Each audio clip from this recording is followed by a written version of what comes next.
So we're looking at linear approximation.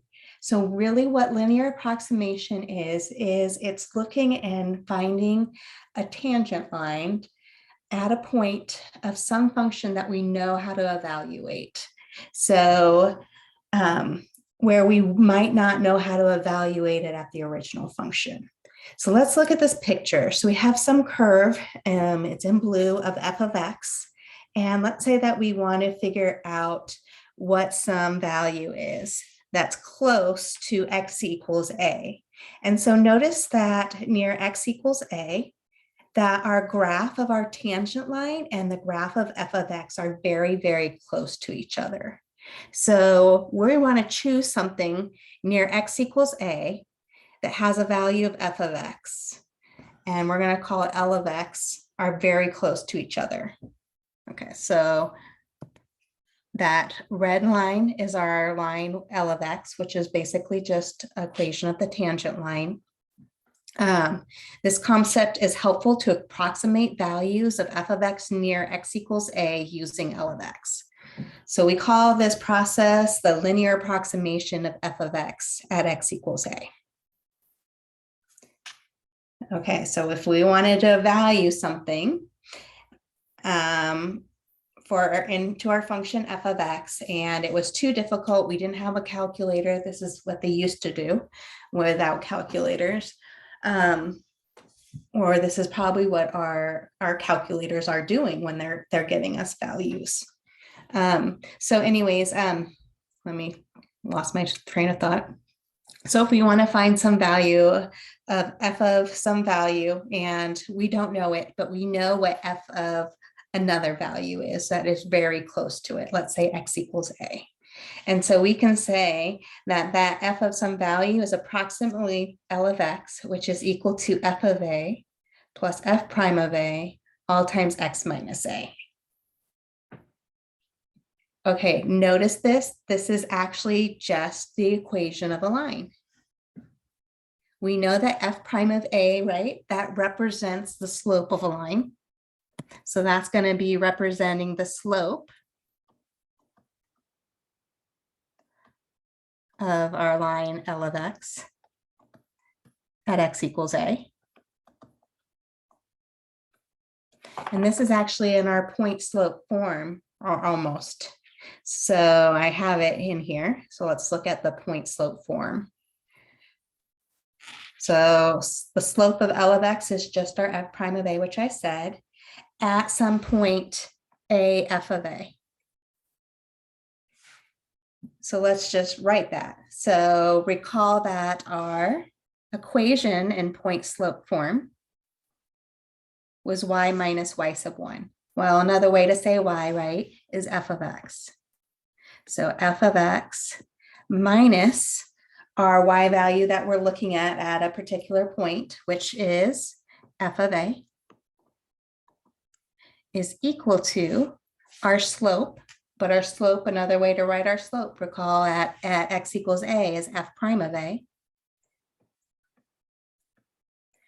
all times x minus the x value of that point, which is a. And so we're going to allow L of x, or f of x, is approximately going to equal L of x. And all we're doing is, in the equation above, is we're adding f of a to both sides of our equation. If we add f of a to both sides of our equation,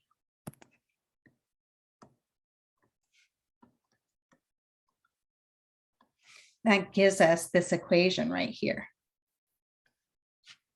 So it might at first look a little intimidating, but we got this, we know this.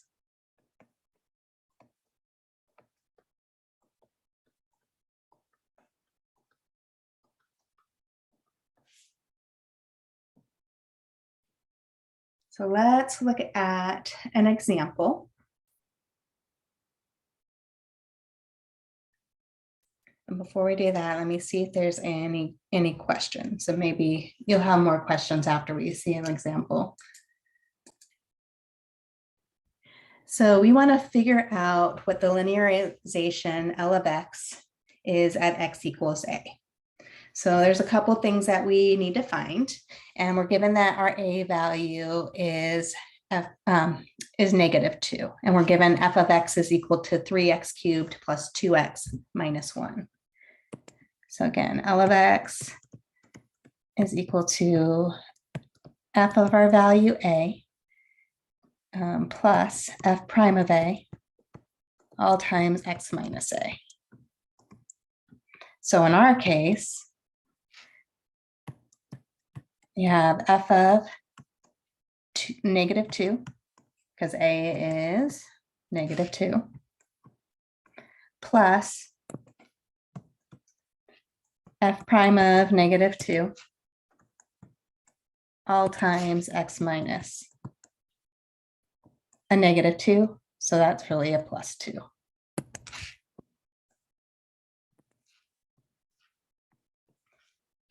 So let's first evaluate and figure out, because we need to figure out what f of -2 is. So if we go in and wherever we see an x, we plug in -2, we have 3 all times -2 cubed plus 2 times -2 minus 1.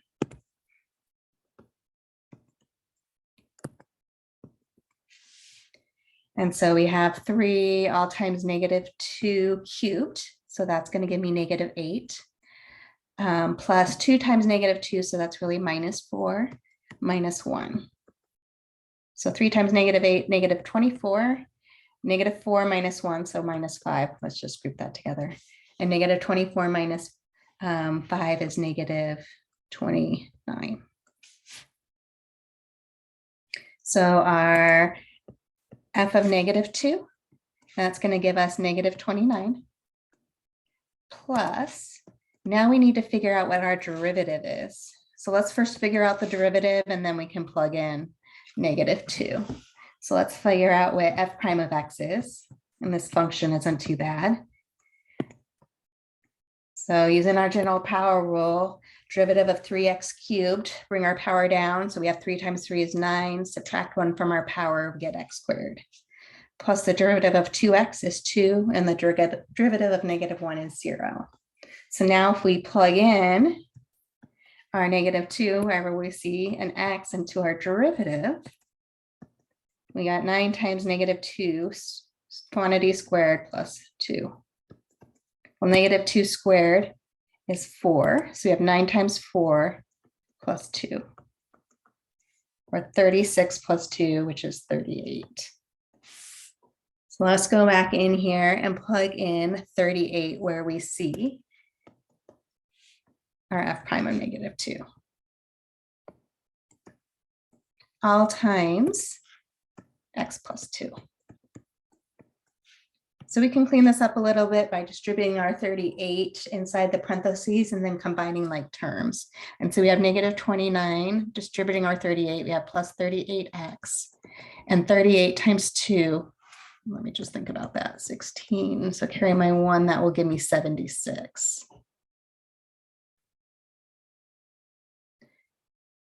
Well, -29 plus 76.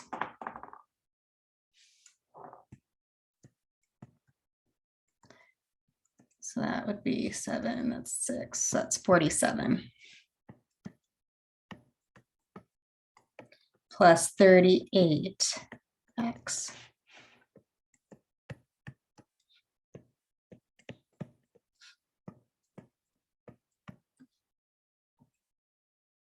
So we found the linearization equation here, 47 plus 38x.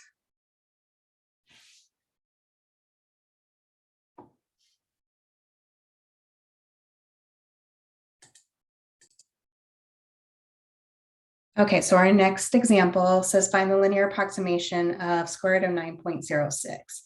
And so we don't know how to take the square root of 9.06, but we know how to take the square root of 9.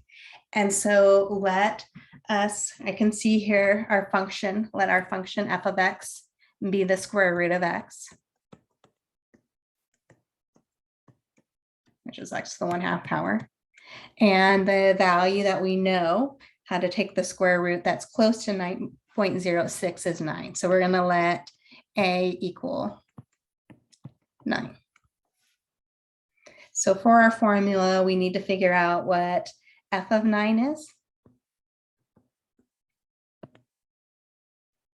And if we do that, that is equal to 3. And we need to figure out what our derivative is. Well, our derivative, if we bring down our power and subtract 1 from our power, that gives us x to the negative 1/2, but that just brings us down to the denominator, right? It's okay with me skipping that step. And this is equal to 1 over the square root of x. So now if we evaluate this at 9, we know how to do that. And so this, wouldn't it be 1 over 2 square roots of x? yes. I thought I brought down my 2. I guess I didn't. Thank you. So we have 1 over 2. And so the square root of 9. So this is going to give us 1 over 2 times 3, which is 1/6. And so our linearization problem, L of x, is equal to this f of 9 plus f prime of 9 all times x minus a, which is 9. So we have this 3 plus f of 9, which we just found to be 1/6, all times x minus 9.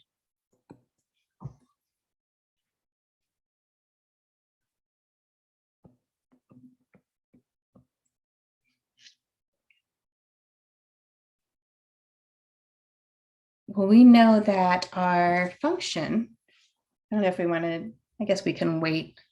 We know that f of x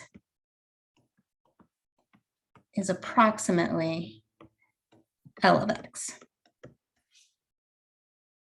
And so f of this 9.06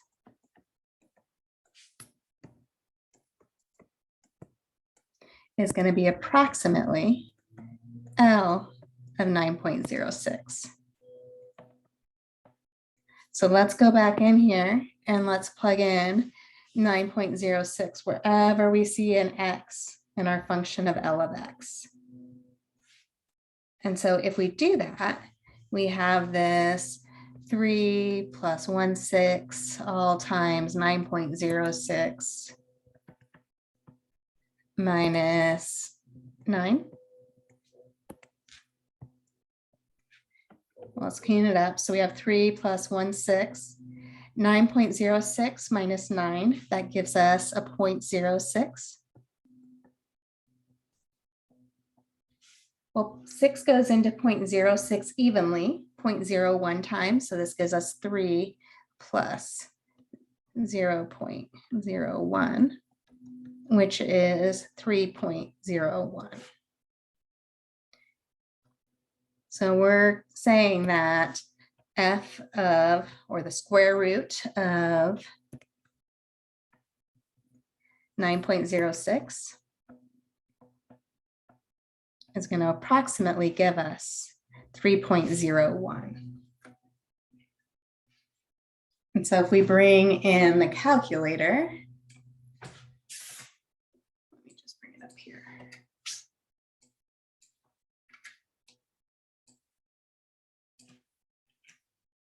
The square root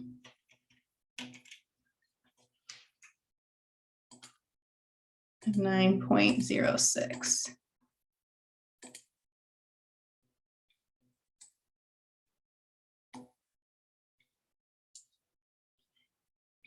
Which we know it's 3 something, right? Oops. I don't think it wants the f of x in there. There we go. So we had 3.01. And this, if we rounded this to the hundredths, would be 3.01. So a close approximation.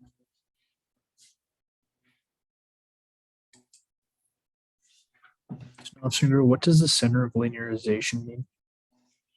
The center is the value, I believe, that you're choosing A to be. So in this case, we're choosing our A value to be 9.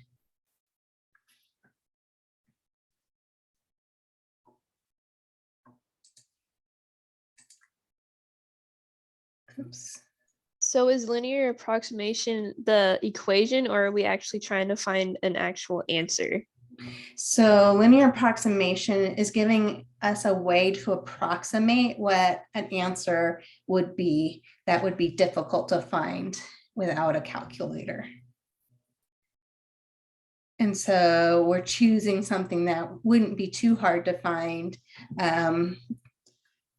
Like in this case, we know how to find the square root of 9 really easily. So choosing something close to it and then finding that linear equation that would be close to, that line would be close to what the graph looked like at 9.06.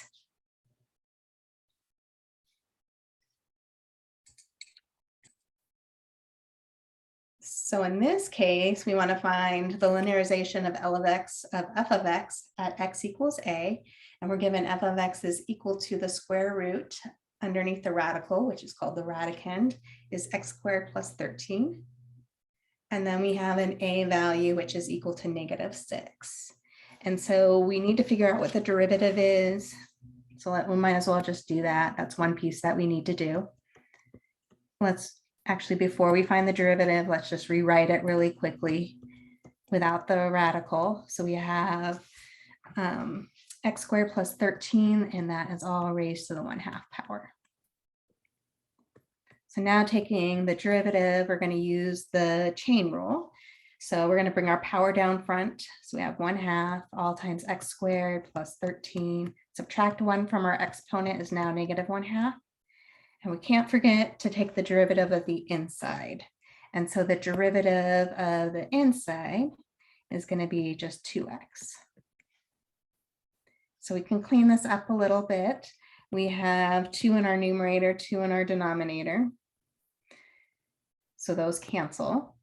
So we have our derivative f of x is equal to, we have x just left in our numerator, and then we're going to bring down the x squared plus 13 to the -1/2 power to make that exponent positive, and I'm just going to rewrite it as a radical again. So we needed to figure out what f prime of our a value is, and our a value in our case is right here, -6. So let's go back in and plug that into the derivative function wherever we see an x. So we have -6 all over the square root of -6 squared plus 13.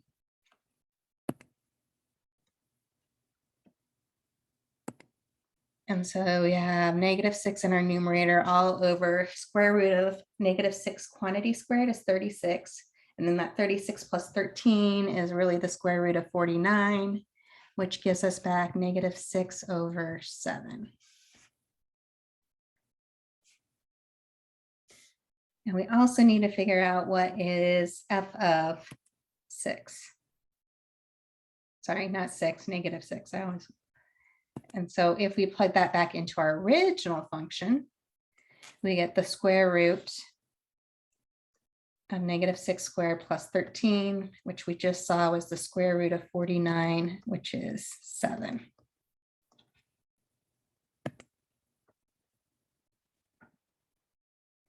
Okay, so L of x, this is equal to f of -6, which we just found to be 7, plus, well, really minus because of the negative slope, plus f prime of -6, so -6/7, all times x minus the a value. So minus a -6, so really plus 6.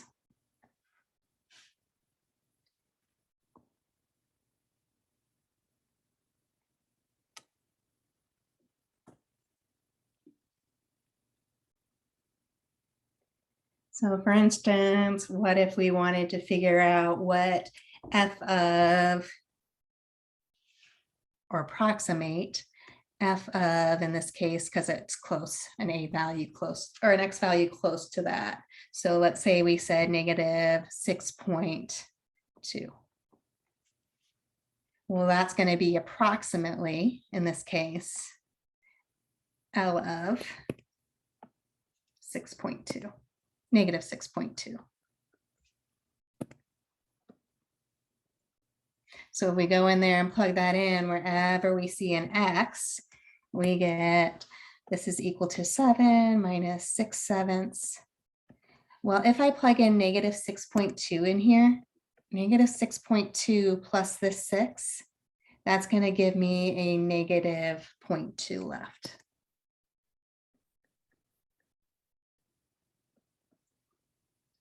So a negative 0.2 times my negative 6, so that's really plus in my denominator, a 1.2 all over 7.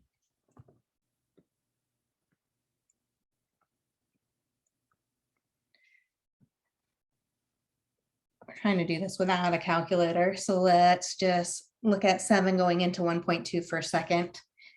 And 7 doesn't go into 1, bring up our decimal. 7 goes into 12 approximately once. With 5 left over, bring down a 0. 7 goes into 50 7 times.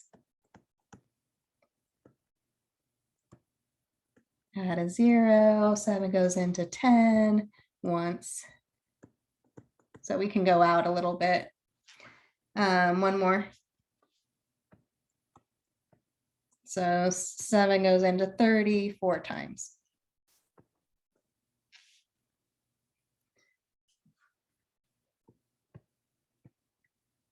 And if we rounded to this 10,000th place, we go one more spot and 7 goes into 20 approximately 2 times.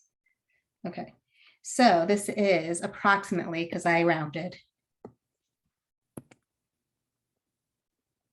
7 plus 0.1742. So this would give me approximately 7.1742. Where does the 0.2 come from? I just came up with something that they might have asked because they gave us our value of A. Sometimes, like in the last example, we have to figure out what we're going to choose A to B.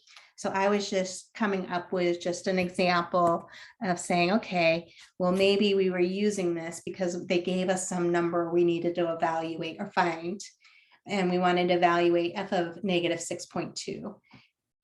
This is where we would have chosen A to be negative 6 because that's close to negative 6.2, and then would have approximated it using this equation.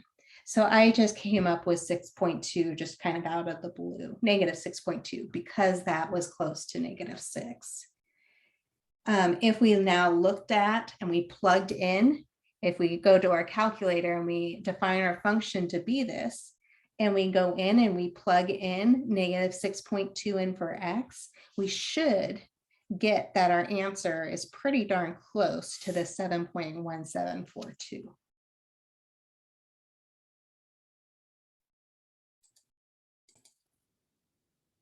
So now let's say that f of x is equal to the cotangent of x. It gives us that we want to evaluate this at, I'm surprised they don't say a equals pi fourths. So because we can go in and definitely figure out what cotangent of pi fourths was. Okay, so we are going to look at this. We're going to look at the derivative of our function, and we're going to look at f of pi fourths. So let's look at that first. So let's go in and plug in pi fourths wherever we see an x in our original function. And so cotangent of pi fourths, I don't have those memorized, guys. I always turn them into sine or cosine. Cotangent, this is, actually, I know exactly what that is because that is the same thing as cosine of pi fourths all over sine of pi fourths. Well, cosine and sine are the same at pi fourths, which is root 2 over 2. And so if I have root 2 over 2 divided by root 2 over 2, that just gives us back 1.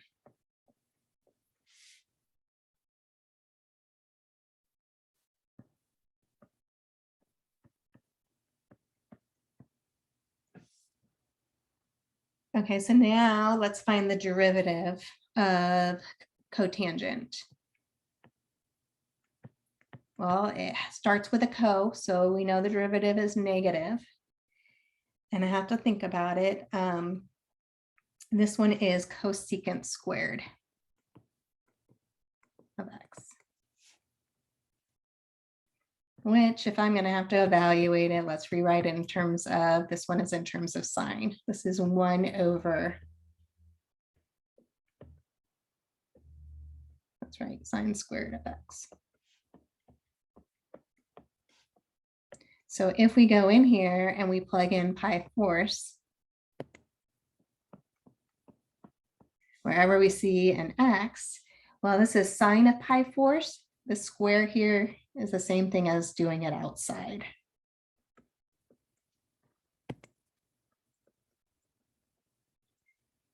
Well, sine of pi force is root 2 over 2.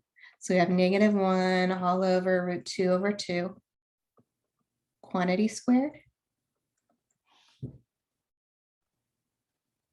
So that gives us negative 1 all over square root of 2 squared is 2, all over 2 squared, which is 4. Negative 1 all over 1/2, which is the same thing. Invert, multiply, so we get negative 2.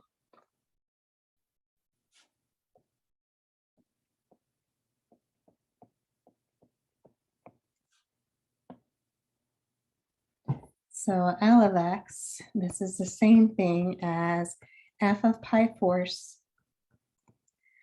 plus f prime of pi force all times x minus pi force.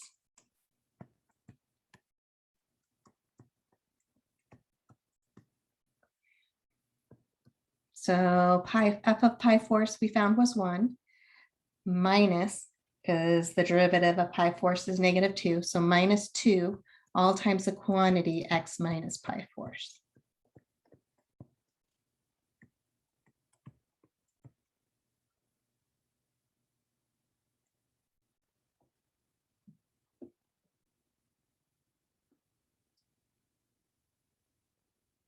Okay, so actually let's start talking about the differentials.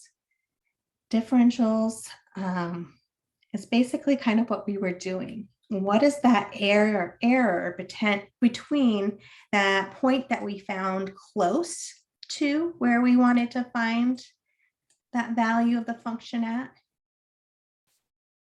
So here again, here's a case where we have some function f of x, that blue curve. Maybe it was some function that we couldn't evaluate what f of that number was without a calculator. And so we knew how to evaluate something close to that value near that x value. And so into the function that we were given. So we found some point close to it. So this is really blown up big. These errors are not very, very bad at all. So let's say we wanted to evaluate it at R. And we didn't know what this R value was. Actually, let's see. Or maybe we did it at P. Sorry, we're doing it at P. So we wanted to evaluate R. We don't know what R is of this original function. So we chose some value that we did know the original function, and it was P. The differential dx is our independent variable, and the differential dy is defined in terms of dx. So basically dy is just the change of our x value and the slope of that line. So basically we chose some x value. This is what we wanted to evaluate. And so the difference between this X value that we wanted to know what it was or approximate it, and the X value we chose, this difference here is delta X. And depending on how close we can get it, depends on what this height is going to be, right?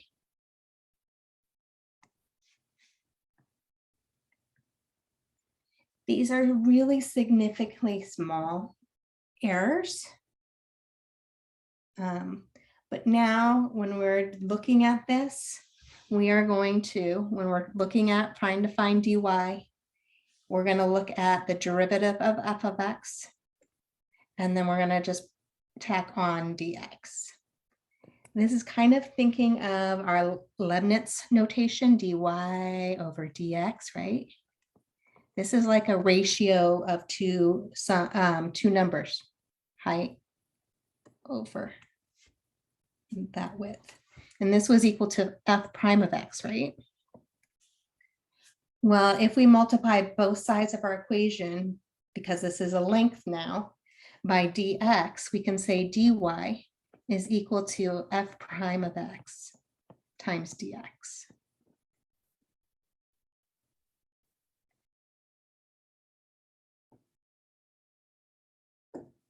Okay, so let's look at an example. So basically, all we're doing, we're taking the derivative of both sides. We can think of this y, if it helps you to do it that way, as dy over dx. Once we're done, we're going to multiply both sides by dx. In this case, when we take the derivative of our right-hand side, we got to use our quotient rule. And so the derivative of our numerator, 6x is just 6, times our denominator, 1 plus x squared, minus our numerator, 6x, times the derivative of our denominator. Derivative of 1 plus x squared is 2x, all over 1 plus x squared. That is quantity squared. So let's distribute and then combine like terms in our numerator. So distributing our 6, we get 6 plus 6x squared. Now let's negative 6x times positive 2x. That gives me a minus 12x squared, all over this 1 plus x squared quantity squared. So we have 6 minus 6x squared, all over 1 plus x squared quantity squared. And that was a plus. We could factor out a 6, and that could cancel with one of our ones on the bottom, but it doesn't. So right now we have this dy dx equals this, but it wants dy. And so think of it as multiplying through by that dx. So dy is equal to this 6 minus 6x squared, all over 1 plus x squared quantity squared dx.